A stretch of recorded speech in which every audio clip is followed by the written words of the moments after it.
In 1954, a US court made the landmark decision to force schools to desegregate.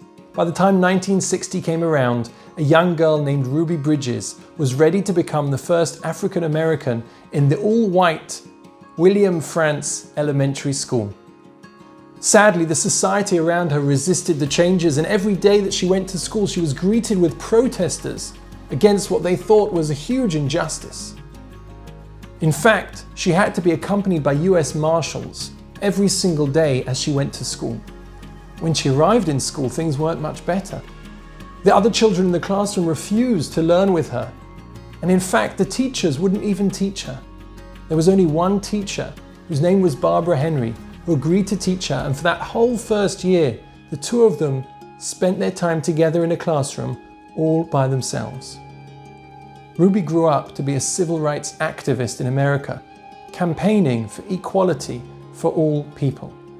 In 2002, she spoke at Harvard, and she related that incredibly, as a 6-year-old, she didn't really know what all the protests were about, until one boy in the school came up to her and told her the following: "My mother said that I can't play with you because you're black."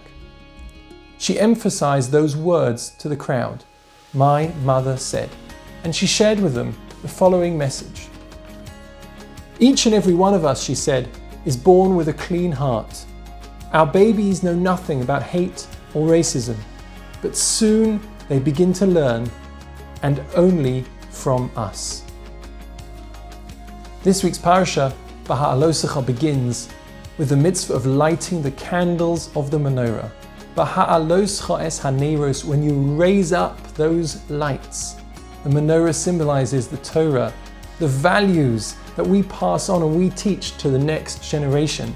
And it's our duty to light those candles that the next generation will pass on.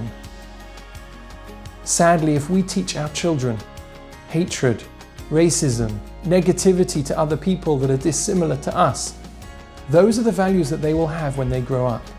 But if we teach them love, if we teach them tolerance, if we teach them meaning and purpose in life that the Torah tells us, then those are the values that they will have and light up the world with.